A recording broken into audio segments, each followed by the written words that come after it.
কিয়ামতের পূর্ব মুহূর্ত পর্যন্ত আপনার উপর, আমার উপর, আমাদের সকলের উপর এক ঈমানি নৈতিক দায়িত্ব রয়ে গেছে। পয়গম্বর সাল্লাল্লাহু আলাইহি ওয়াসাল্লাম বিদায় হজের ভাষণের সময় লক্ষ সাহাবায়ে কেরাম, তার চাইতেও আরো বেশি কম হতে পারে, পয়গম্বর সাল্লাল্লাহু আলাইহি ওয়াসাল্লাম এই সমস্ত সাহাবায়ে কেরামদেরকে ঐক্যবদ্ধ করে, একত্রিত করে একটি জাতীয় বক্তব্য পেশ করলেন। আর সেই বক্তব্যটি ইসলামের ইতিহাসের মধ্যে স্বর্ণাক্ষরে লিপিবদ্ধ রয়েছে। কতদিন থাকবে? কিয়ামত পর্যন্ত থাকবে। দুনিয়া ধ্বংস হওয়ার আগ মুহূর্ত পর্যন্ত সেই বাণীগুলো, সেই কথাগুলো চির উন্নত হিসেবে আল্লাহ তাআলা সেই ইতিহাসের পাতার মধ্যে লিপিবদ্ধ করে রেখে দিবেন। প্রিয় মুসল্লিয়ানে কেরাম, মুহাম্মদ সাল্লাল্লাহু আলাইহি ওয়াসাল্লাম সেই বিদায় হজের ভাষণের মধ্যে এত সাহাবায়ে কেরামের সামনে লক্ষ্য করে তিনি একটি কথাই বলেছিলেন, তা হলো এই: ও আমার প্রিয় সাহাবীরা, ও আমার কলিজার টুকরা সাহাবীরা, আমি মুহাম্মদ সাল্লাল্লাহু আলাইহি ওয়াসাল্লামের উপরে যে আল্লাহ তাআলা দায়িত্ব দিয়েছিলেন, কোরআন অবতীর্ণ করেছিলেন, আমার উপর যে নবুয়তের দায়িত্ব, রিসালাতের দায়িত্ব অর্পণ করেছিলেন, আমি কি তোমাদের নিকট, অর্থাৎ গোটা পৃথিবীর মানুষের নিকট সেই কোরআনের দাওয়াত, সেই কালিমার দাওয়াত, সেই ওয়াহদানিয়তের দাওয়াত, সেই রবের রবুবিয়তের দাওয়াত, আমি কি গোটা পৃথিবী জুড়ে সমস্ত মানুষের কর্ণপাতে আমার সেই কালিমার দ্বীনের দাওয়াত, ঈমানি দাওয়াত আমি পৌঁছাইতে পেরেছি কিনা? সমস্ত সাহাবায়ে কেরাম ঐক্যবদ্ধভাবে শাহাদাত আঙ্গুল উঁচু করে, ডান হাত উঁচু করে ঐক্যবদ্ধভাবে স্লোগান তুলেছিলেন, ঘোষণা দিয়েছিলেন, হ্যাঁ পয়গম্বর, আপনি অবশ্যই আপনার উপর যেই দায়িত্ব আল্লাহ তাআলা অর্পণ করেছিলেন, নবুয়তের দায়িত্ব, রিসালাতের দায়িত্ব, কোরআনের দায়িত্ব দিয়েছিলেন, আপনি পূর্ণাঙ্গ রূপে এবং সঠিকভাবে, সঠিক তরিকায়, পদ্ধতিতে সমস্ত গোটা পৃথিবীর মানুষের কাছে আপনার দায়িত্ব পালন করে দিয়েছেন। সুবহানাল্লাহ। বলতেছেন আপনার দায়িত্ব আপনি পরিপূর্ণভাবে আদায় করেছেন। মুহাম্মদ সাল্লাল্লাহু আলাইহি ওয়াসাল্লাম খুশি হয়ে গেলেন। মুহাম্মদ সাল্লাল্লাহু আলাইহি ওয়াসাল্লাম খুশি হয়ে গেলেন। তিনি বলতেছিলেন, ও আমার সাহাবীরা শোনো, যে তোমরা বলতেছো, সাক্ষ্য দিতেছো, আমার যে দায়িত্ব ছিল সেই দায়িত্ব আমি তোমাদের কাছে পৌঁছিয়ে দিয়েছি। এবার তোমাদের কাছে আমার একটি আবদার হলো এই। প্রথমত কথা হলো, তোমরা এখানে যারা এসেছো, যারা আসতে পারে নাই, যারা এসেছো, তোমরা যারা আসতে পারে নাই, তাদের কাছে আমার এই বাণীগুলো, আমার এই কথাগুলো তাদের কাছে পৌঁছে দিবা। মুহাম্মদ সাল্লাল্লাহু আলাইহি ওয়াসাল্লাম বললেন, সেই কথাগুলো হলো এই: আমি যে এই কালেমার দাওয়াত গোটা পৃথিবী জুড়ে আনাসে কানাসে যতাই ততাই সমস্ত মানুষদের কাছে আমি যখন এই দ্বীনের দাওয়াত পয়গাম পৌঁছে দিতে পেরেছি, এটার সাক্ষী হিসেবে রয়ে গেল তোমরা এবং গোটা পৃথিবীর মানুষ।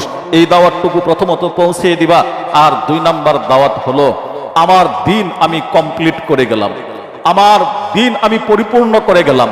আল্লাহ তাআলা যে দ্বীনের দায়িত্ব আমার উপর দিয়েছিলেন, সেই দায়িত্ব পালন করে দ্বীনকে আমি পূর্ণাঙ্গ রূপে আমি রেখে যাইতেছি, পরিপূর্ণ রূপে তোমাদের হাতে আমি এই দ্বীনকে রেখে যাইতেছি। মনে রাখবা উম্মত, ময়দানে হাসরের কঠিন ময়দানের সময়, মুসিবতের সময় আমি পয়গম্বর সেই দ্বীনের হিসাব আমি পয়গম্বর তোমাদের কাছ থেকে জবাবদিহিতা চাইব। আমি যে দ্বীন পরিপূর্ণ করে রেখে গেলাম, এই দ্বীনের জবাবদিহিতা আমি গোটা বিশ্বের সমস্ত উম্মতে মুহাম্মাদের কাছ থেকে আমি নেব, আমি চাইব। ওই সময় আমার কাছে তোমাদের হিসাব দিতে হবে। সাধারণত দেখেন, বাবা সন্তানকে রাইকা বিদেশের বাড়িতে চলে গেল, সন্তানকে ভইলে গেল যে বাবা আমি তো বিদেশে চলে যাইতেছি 5 বছরের জন্য, 5 বছর পরে যখন আমি ফেরত আসব, এই 5 বছরে আমার যে জায়গা জমি আছে, যে ব্যাংক ব্যালেন্স আছে, যে টাকা পয়সা গাড়ি বাড়ি আছে, এই সব কিছু তোমার কাছ থেকে এখন যেই পরিমাণে রাইখে যাইতেছি আমি তোমার কাছ থেকে ফেরত চাইবো।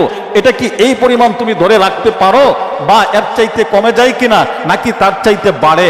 এটা আমি 5 বছর পরে বিদেশ থেকে এসে তোমার কাছ থেকে হিসাব নেব। অথবা বাবা ধরেন হজ করার জন্য চলে গেল 1 মাসের জন্য, বাবা সন্তানের উপর দায়িত্ব দিয়ে গেল সংসারের, বাজান আমি 1 মাসের জন্য এই সংসারের দায়িত্ব তোমার উপর দিয়ে গেলাম, 1 মাস পরে আমি আসবো, আইসা তোমার কাছ থেকে হিসাব নেব, দেখবো তুমি এই 1 মাসে কতটুকু আয় করেছো, আমার ব্যবসা বাণিজ্য দিয়ে, আমার জায়গা জমি দিয়ে, আমার কারখানা মিল ফ্যাক্টরি দিয়ে কতটুকু তুমি উপার্জন করেছো, নাকি আমার থেকে তুমি আরো ধ্বংস করে দিয়েছো। এটা জবাবদিহিতা চাইবো তোমার কাছে। ঠিক তেমনি ভাবে মুহাম্মদ সাল্লাল্লাহু আলাইহি ওয়াসাল্লাম বিদায় হজের ভাষণের মধ্যে সলক্ষ সাহাবায়ে কেরামদেরকে ঐক্যবদ্ধভাবে জানাইলেন, ও উম্মতে মুহাম্মাদিরা শুনে রেখো, আমি যে দিন পরিপূর্ণ করেছি তোমরাই সাক্ষ্য প্রদান করেছো, আমি দিন কমপ্লিট করেছি, পরিপূর্ণ করেছি। যেই দিনকে আমি পরিপূর্ণ আর কমপ্লিট করে তোমাদের কাছে রেখে যাইতেছি, আমি মুহাম্মদ একটা সময় হাসরের ময়দানে ভয়ঙ্কর অবস্থা যখন ধারণ করবে, ওই কঠিন মুসিবতের সময় আমি মুহাম্মদ তোমাদের কাছ থেকে জবাবদিহিতা চাইবো, আমার দিন তোমরা কতটুকু সমুন্নত করেছো নাকি আমার দিনকে তোমরা ক্ষতিগ্রস্ত করেছো, এটা আমি মুহাম্মদ তোমাদের কাছ থেকে হিসাব চাইবো।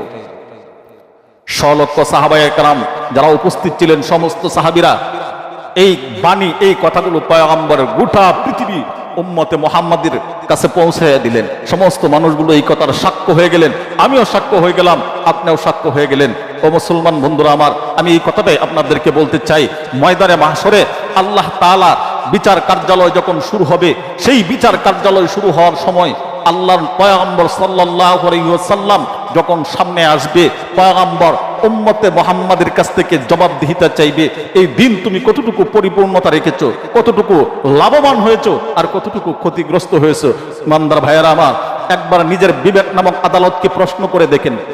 আমি একজন ইমানদার, আমি একজন কালেমাওয়ালা, আমি একজন মুসলমান দাবি করি বটে, কিন্তু আমার কাছে যে দ্বীনের পয়গামগুলো এসে পৌঁছেছে, সেই দিন সম্পর্কে আমি কতটুকু অবগত আছি এবং আমি এই দিন সম্পর্কে কতটুকু পালন করেছি, বা দিন সম্পর্কে আমি দিনের উপর কতটুকু পালন করতেছি, অটল অবিচল আছে। কিন্তু নিজের বিবেক নামক আদালতের কাছে প্রশ্ন করলে আমরা প্রত্যেকটা মানুষই কিন্তু ধরাশায়ী হয়ে যাব, ময়দানে মাশরে পাকড়াও হয়ে যাব।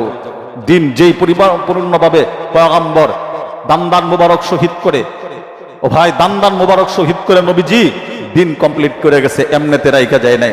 অনেক সাহাবায়ে কেরাম জান আর মালের বিনিময়ে দিন পরিপূর্ণ করে রেখে গেছে।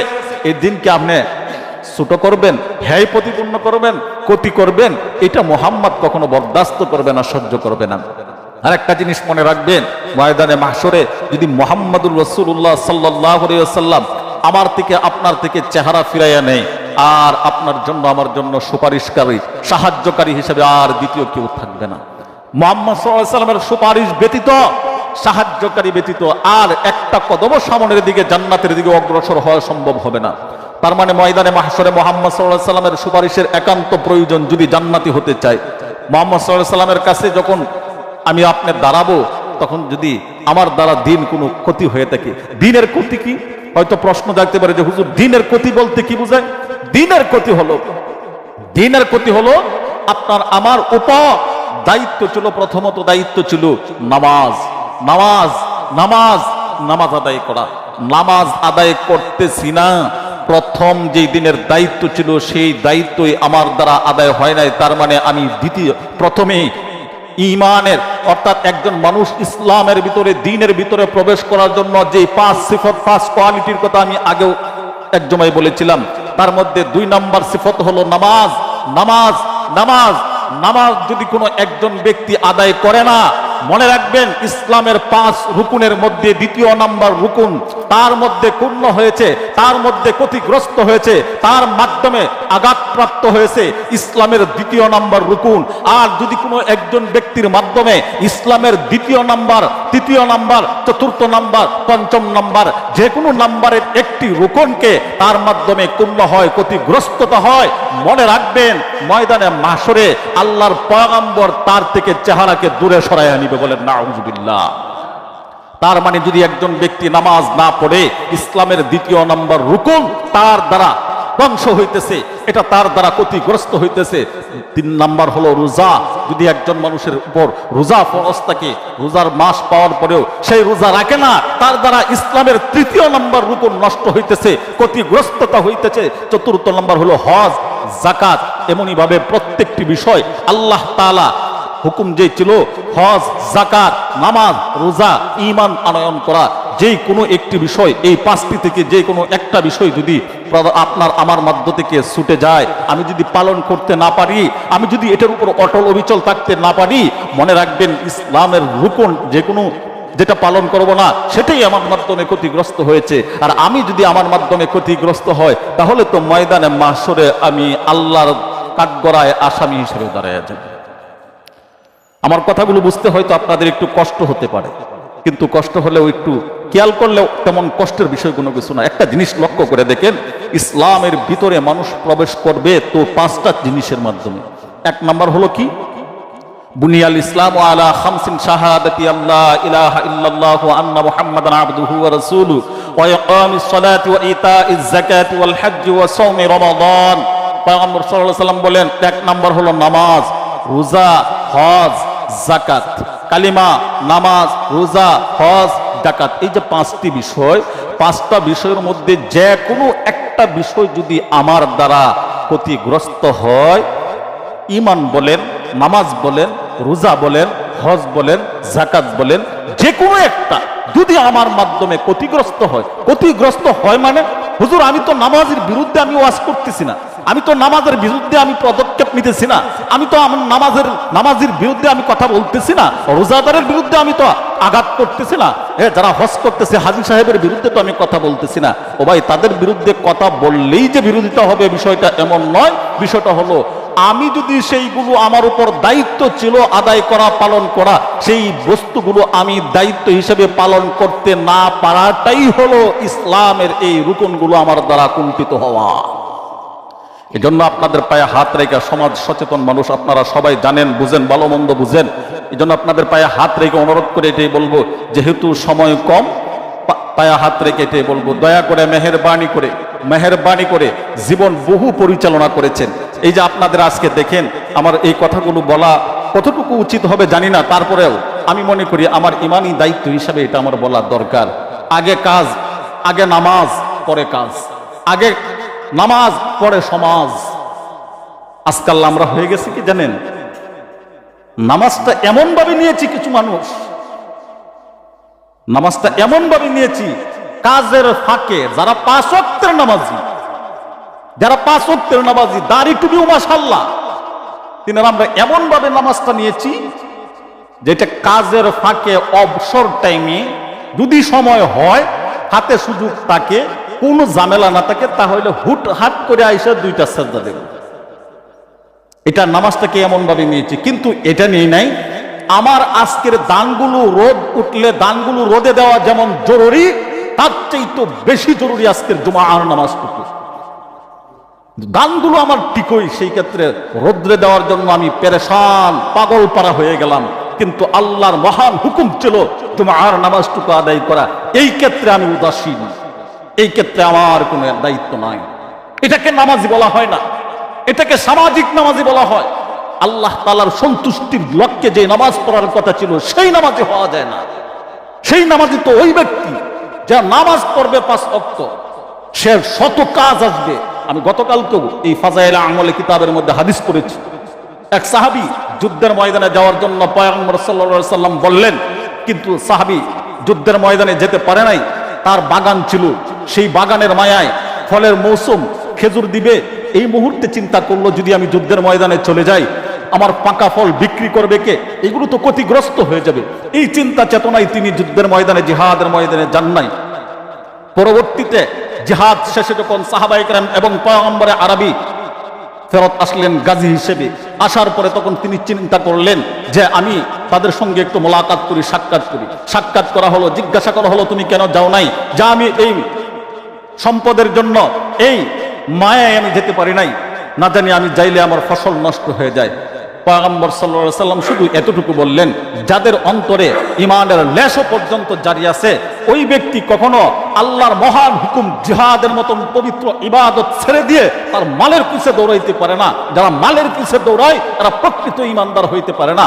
সাহাবী রাদিয়াল্লাহু তাআলা আনহু তিনি সঙ্গে সঙ্গে ভাবলেন, হ্যাঁ সত্যিই তো কথা, আমার মাল আজকে আমাকে জিহাদের মতন পবিত্র একটি ইবাদত থেকে আমাকে বঞ্চিত করে রেখেছে। সুতরাং যে মাল আমাকে জিহাদের মতন পবিত্র ইবাদত থেকে আমাকে বঞ্চিত করে রাখতে পারে, সাহাবী বলেন ওই মালের আমার কোনো প্রয়োজনীয়তা নাই, আমি এই মালগুলো আল্লাহর রাস্তায় দান সদকা করে দিলাম। বলেন সুবহানাল্লাহ।